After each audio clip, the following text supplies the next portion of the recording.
Hello दोस्तों, मैं हूं धर्मेंद्र मिश्रा। आप सभी लोगों का मेरे तरफ से नमस्कार।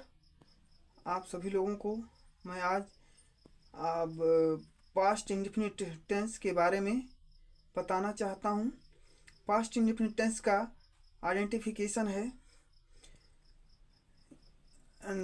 आइडेंटिफिकेशन में नंबर 1 है, इस टेंस में भूतकाल में कार्य का होना पाया जाता है तथा कार्य होने का समय नहीं दिया होता है, तथा इस टेंस के हिंदी वाक्यों के अंत में प्रायः ता था, या था, ई थी, ते थे आदि आते हैं। उसके बाद मैं इसके अफर्मेटिव सेंटेंसेस में लिए चलता हूँ। अफर्मेटिव सेंटेंसेस रूल 1, यदि इस टेंस के सभी सिंगुलर या प्लूरल सब्जेक्ट्स के साथ वर्ब की सेकंड फॉर्म का प्रयोग होता है, तथा उसके बाद में इसका स्ट्रक्चर समझ लीजिए। Subject plus verb second form plus object plus etcetera. For example ध्यान दीजिएगा। फॉर एग्जाम्पल है, मैंने खाना खाया, आई एट द फूड। उसके बाद में रूल 2 है, यदि हिंदी वाक्यों के अंत में सका, सकी, सके आए तो कुड का प्रयोग किया जाता है। COULD का प्रयोग किया जाता है और वर्ब की फर्स्ट फॉर्म का प्रयोग किया जाता है। तत्पश्चात मैं इसका स्ट्रक्चर बताना चाहूँगा।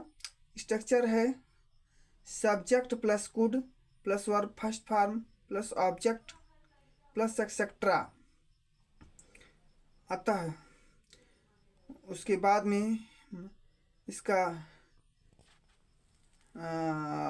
फॉर एग्जाम्पल बताना चाहूँगा। एग्जाम्पल है, मैं एक पत्र लिख सका, I could write a letter. उसके बाद में आप सभी लोगों को मैं बताना चाहूँगा नेगेटिव सेंटेंसेस के बारे में, जिसको निषेधात्मक वाक्य भी कहते हैं। इसका रूल 1 है, इस टेंस के निगेटिव होने पर सिर्फ ही, सी, इट तथा सिंगुलर सब्जेक्ट्स के साथ और प्लूरल सब्जेक्ट्स सभी के साथ डिड नॉट का प्रयोग किया जाता है, तथा वर्ब की फर्स्ट फॉर्म का प्रयोग किया जाता है। स्ट्रक्चर देख लीजिए। स्ट्रक्चर में है subject plus did not plus verb first form plus object plus etcetera. तत्पश्चात मैं आप सभी लोगों को मैं बताना चाहूँगा रूल 2।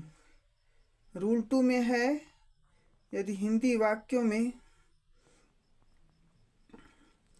सका, सकी, सके आए तो कुड नॉट का प्रयोग किया जाता है। इसका स्ट्रक्चर है subject plus could not plus verb first form plus object plus etcetera.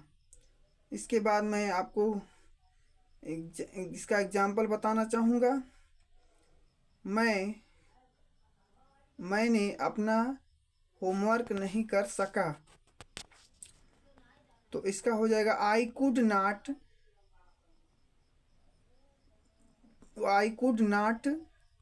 Do my homework.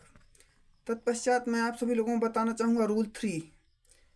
Rule 3 में है, यदि हिंदी वाक्य के बीच में कभी नहीं आया हो तो कभी नहीं कि अंग्रेजी के लिए नेबर का प्रयोग किया जाता है तथा वर्ब की सेकंड फॉर्म का प्रयोग किया जाता है। और इसका स्ट्रक्चर है subject plus neighbour plus verb second form plus object plus etcetera. उसके बाद में इसका एग्जाम्पल देख लीजिए। एग्जाम्पल है, मैं बाजार कभी नहीं जा सका, सॉरी, मैं बाजार कभी नहीं गया। इसका ट्रांसलेशन है, I neighbour went to the market. Thank you very much. Please like and subscribe and comment it.